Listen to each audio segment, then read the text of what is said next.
ମିଛମାୟା ଏ ସଂସାର କେହି ନୁହନ୍ତି କାହାର। ଏ ମିଛମାୟା ସଂସାର ଭିତରେ ପ୍ରକୃତରେ କେହି କାହାର ନୁହେଁ। ତଥାପି ଭ୍ରାନ୍ତ ଜୀବ ପାଇବାକୁ କେଉଁ ଲାଭ? ଅନିତ୍ୟ ସଂସାର ଅଛି ମାନେ ଏ ସଂସାରରେ କଣ ପାଇଁ ନଷ୍ଟର ସଂସାର? ଏଠି ମଣିଷ ଆସିଛି କଣ ପାଇଁ? ନା କାନ୍ଦିବା ପାଇଁ। ମଣିଷ ଆସିଛି ଦୁଃଖ ପାଇବା ପାଇଁ। ତେଣୁ ଆମେ ସଂସାର ପ୍ରତି ବିତୃଷ୍ଣା ଭାବ କୋଟି ଭଗବତ ପ୍ରେମରେ ହିଁ ନଯିବା, ଭଗବାନଙ୍କ ପ୍ରେମରେ ହିଁ ନଯିବା। କରମଚନ୍ଦ୍ର ଠାକୁର ଅଭିନବ ପରମହଂସ କହିନାହାନ୍ତି ଏ ସୃଷ୍ଟିରେ ଜଣଙ୍କ ପ୍ରେମ ଥଣ୍ଡା। କାହା ପ୍ରେମ? ଶ୍ୟାମ ପ୍ରେମ ବଡ଼ ଥଣ୍ଡାରେ ସଙ୍ଗାତ, ଶ୍ୟାମ ପ୍ରେମ ବଡ଼ ଥଣ୍ଡା, ଶ୍ୟାମ ପ୍ରେମ ବଡ଼ ଥଣ୍ଡାରେ ସଙ୍ଗାତ, ଶ୍ୟାମ ପ୍ରେମ ବଡ଼ ଥଣ୍ଡା। ଚାଖିବାକୁ ଥିଲେ ସଂସାର ବାସନା, ଚାଖିବାକୁ ଥିଲେ ସଂସାର ବାସନା, ଚାଖିବାକୁ ଥିଲେ ସଂସାର ବାସନା, ଚାଖିବାକୁ ଥିଲେ ସଂସାର ବାସନା। କାଟ ସବୁ ଲଟା ଝଟାରେ ସଙ୍ଗାତ, ଶ୍ୟାମ ପ୍ରେମ ବଡ଼ ଥଣ୍ଡା, ଶ୍ୟାମ ପ୍ରେମ ବଡ଼ ଥଣ୍ଡାରେ ସଙ୍ଗାତ, ଶ୍ୟାମ ପ୍ରେମ ବଡ଼ ଥଣ୍ଡା। बोल श्याम सुंदर भगवान की।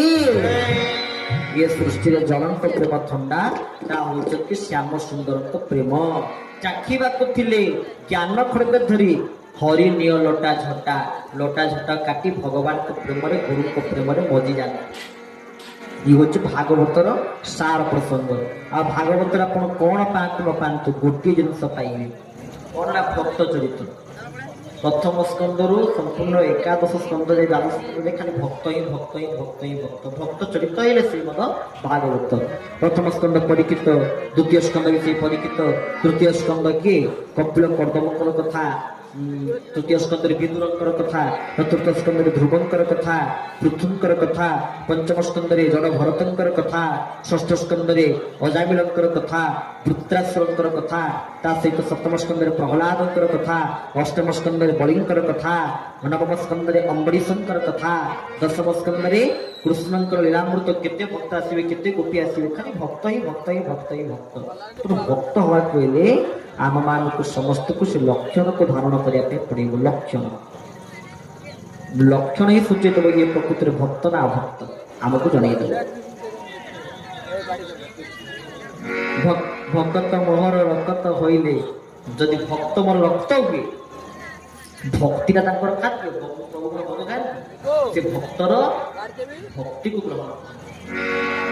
गत काली आम कहूँ आपण मानू तुलसी तल मात्र जल से तुलसीरा जदि ये हृदयटा पवित्र अच्छे ठाकुर केशव चंद्र गोटे सुंदर बाणी मन निर्मल हृदय पवित्र बोले तू जाए बोले कत्र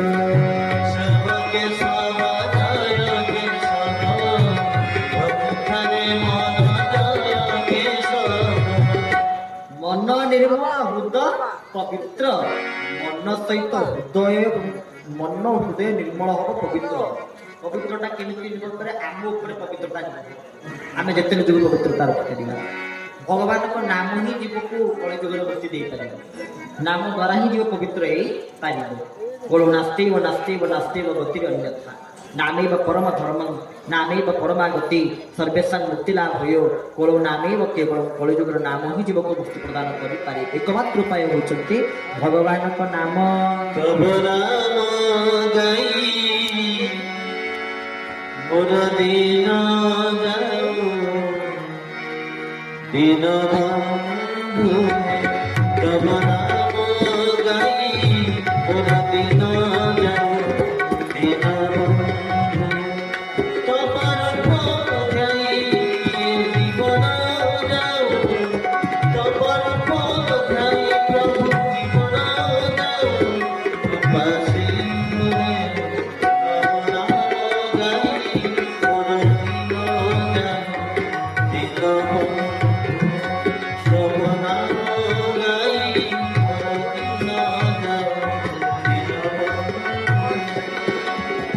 जहाँ मागे सब तो देछ